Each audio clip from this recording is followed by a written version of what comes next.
Hey, copyright, and also life is boring. What's up? It's the Culture Detective here, investigating your favorite movies, films. And today I'm going to do another triple movie review where I review three black and white films from the 1950s. Once again, I'm reviewing this because of my film class.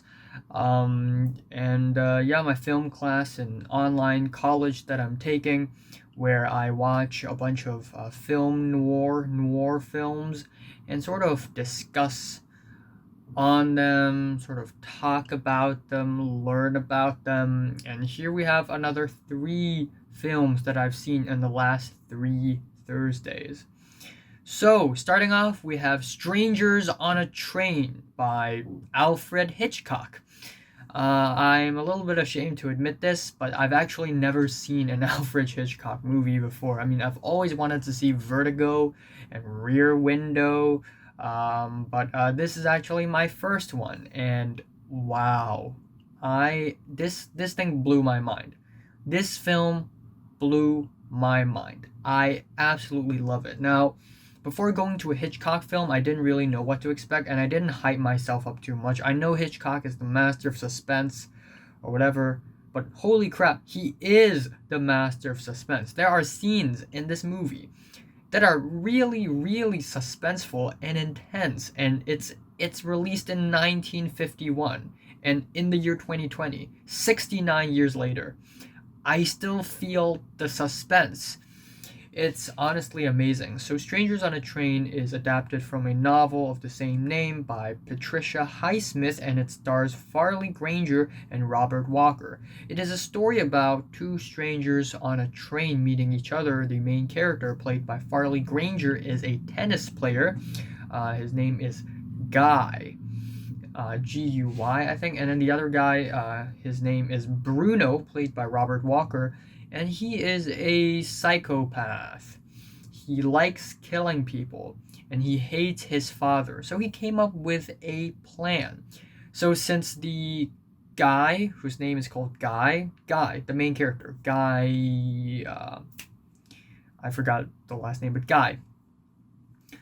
Guy's wife cheated on him, and Guy hated her and wanted to get a divorce.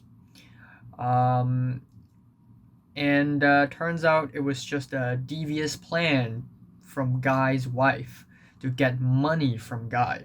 So Guy hates his wife, and Bruno hates his dad. Bruno is a psycho, so Bruno wanted to have Guy kill his dad, and then Bruno will kill Guy's wife, which is like a double crossing murder. So when these murders happen, the police will be like, okay, why? What's going on? There are no motives. So that's the plan. But of course, Guy never agreed to this because Guy is a normal human being. He's like, oh my god, are you crazy? You want me to kill people? I will never kill people. So, yeah, things begin to complicate, matters become worse, and it's like a cat and mouse chase at some point where Bruno is trying to frame another murder and pin it onto Guy when Guy is innocent, and it becomes more and more complicated and messy. It becomes more and more suspenseful, and it's honestly amazing. First of all, the cinematography is way better than I expected. There are some shots in this thing that are very beautiful. Large set pieces as well, especially the carnival scenes. There are two scenes in the movie where it takes place in a carnival of sorts. And there are some shots in that carnival that's just so well done. The lighting is just amazing. And yeah, the story is really well written, and the directing is amazing. Oh my gosh, the pacing of this thing is steadily rising.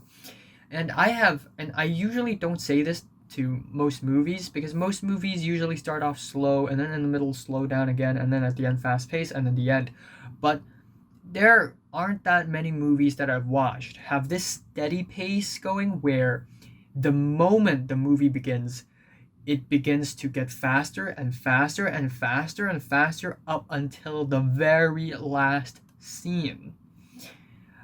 Parasite is one of those movies, and if you don't know this, Alfred Hitchcock is actually one of the biggest inspirations for Bong Joon-ho, and I can totally see that. The pace of this movie is steadily rising all the time, and it's freaking entertaining. There are so many eccentric moments in this movie, and you see these moments and you're like, damn, it's so Hitchcock. Like when Bruno looked at like this friend of Guy's, who's this woman, and Bruno remembered, one of his murder victims, and he saw flames appearing in that woman's glasses. It's like, whoa. And then there's that one shot that's just like, oh my god, such a great shot. So Guy is a tennis player, and Bruno was stalking him. Guy was playing tennis in there's like this little competition, this match thing, and the entire audience was looking at the tennis ball. So the entire audience is swaying left to right, left to right, left to right, and then in the middle of the audience, Bruno is just sitting there like this, just staring at Guy, and then the camera zooms in on his face. That scene made me chuckle. It was so creepy, and it was amazing. Of course, we have the montages. There's another tennis scene at the end that's intercut with another scene where Bruno dropped a key, which is a really important plot device, and he's trying to get the key, and that scene is so suspenseful, and the ending is absolutely insane.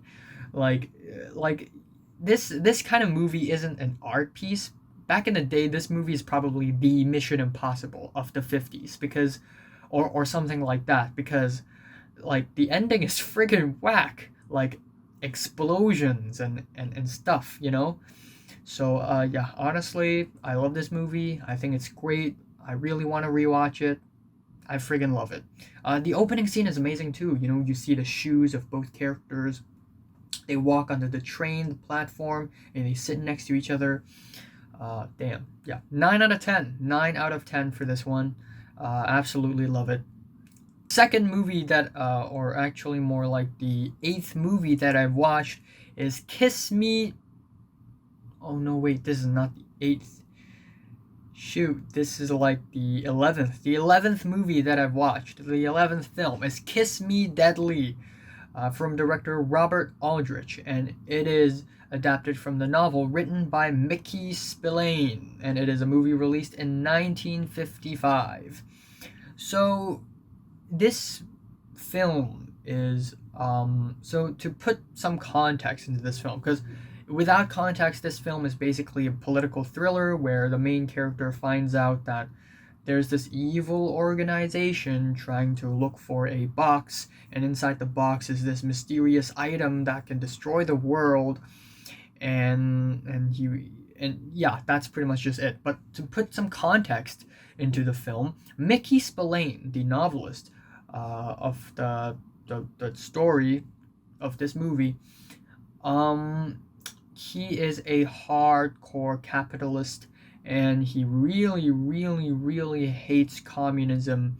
So this film is pretty much anti-communism, pretty much extremely right-wing. And so this film portrays these, evil secret organizations as, they're communists, of course. And it also stars Ralph Meeker as the main character, Mike Hammer. And yeah, film is released in 1955, but it has this 40s thing where it's a hard-boiled detective or investigator of sorts. So we have a hard-boiled detective. He goes around seducing women and sort of uses them. He's a very misogynistic character, also a very stubborn character. He's going after this box. He doesn't even know that he's going after a box until like in the last 1/3 of the movie, and then he doesn't even know what's inside the box. He doesn't even know what he's doing. All he knows is that he met this girl who got killed by this evil organization, and he's like, okay, I gotta take revenge. I gotta avenge her, even though I don't know her. And yeah, the plot is a little weaker than the ones I've seen so far. The characters are as well. In a sense, the fact that the main character, Mike Hammer, is so misogynistic and so blind, it's almost like the director is intentionally making the character like this. But still, there is a sense of bleakness in this movie that's really nice. There are some scenes that are shot and lit really well. High contrast lighting, which is really beautiful. The opening scene where Nat King Cole is singing in the back, which has this very eerie atmosphere, and then we have these opening credits that are rolling but in reverse, and then these moaning and grunting in the back. It's so uncomfortable. It's so weird and eerie. I really like it, actually. And yeah, atmospherically, this movie is amazing. But plot wise, I guess it could use some work. But still not bad of a film at all. Feeling a 7 on this thing. And yesterday, I saw The Killing by Stanley Kubrick, by the legendary Stanley Kubrick. This film is released in 1956, and this is the third full-length feature film from Kubrick. The first two are pretty much student films that are also noir crime films, kind of. But without big actors, with small sets, low budget. This film is the first film that actually put Kubrick on the map. And shortly after this film, he began to make some other huge movies like, Spartacus, Paths of Glory, Lolita, 2001: A Space Odyssey. We have A Clockwork Orange, The Shining, Eyes Wide Shut, Full Metal Jacket. The list goes on. He is a legendary director. If you love movies and you don't know who is Stanley Kubrick, there's something wrong with you. He is a huge, huge, huge, huge, huge director. One of the greatest directors of all times. And again, I'm a little bit ashamed to admit this, but as far as Stanley Kubrick movies go, I've only seen The Shining. I did see like the first hour of 2001: A Space Odyssey, but at the moment, I was only watching the movie not because I was like, okay, I gotta watch this movie, because I was curious, so I didn't watch the whole thing through. But yeah, anyways, The Killing. Yeah, it is based off of a novel by Lionel White, and it is written by Jim Thompson, adapted into a screenplay by Jim Thompson, and directed by Stanley Kubrick, starring Sterling Hayden as the main character, whose name is I forgot. I kind of forgot. But anyways, this film is pretty simple. It's 1 hour and 25 minutes long, and it's a very interesting film that is partially noir crime, but also partially this is a heist film. And this film is about a bunch of people who came up with this very, very elaborate plan to rob a racetrack, a horse racetrack, where people bet money on horses, and they want to rob that place and then just leave. And so they came up with this very elaborate plan, and at the in the second half of the movie, they execute the plan, and then there's the part of the movie that's like after the execution of the plan, and then there's the ending. What's really special about this movie is that it's very jumbled as far as time goes, and yeah, non-linear storytelling is back in the days. It's a really refreshing thing, and of course you see how this inspired Tarantino when he directed Pulp Fiction, and how this kind of influenced Christopher Nolan when writing Memento. This thing is just really just jumbled around, and yeah, I won't call these flashbacks, because it's not really flashbacks. Flashbacks are when a character recalls a past experience, and the experience is shown on screen. But in this film, these aren't flashbacks. It's still linear, but we constantly jump to another character's perspective. So there are a lot of scenes that repeat, and we look at the same scene but in different characters' perspectives. It happens again and again and again, and everyone's doing their thing, everyone's doing their part, and it's just really creative, and I really love it as well. And we also have a third person narration, which I wasn't a huge fan of. Like the narration would go, "Oh, it is 3:12 p.m. This guy left his apartment and is ready to go to the racetrack." And at first I'm like, okay, that's a little weird, but I guess for a movie that's trying to be this confusing and this jumbled, a third person narration is also important. Also, the narration sort of puts a distance between the audience and the characters, like we're just watching it from above. We're not with those characters. We're just watching the whole thing go down, and we're like, okay.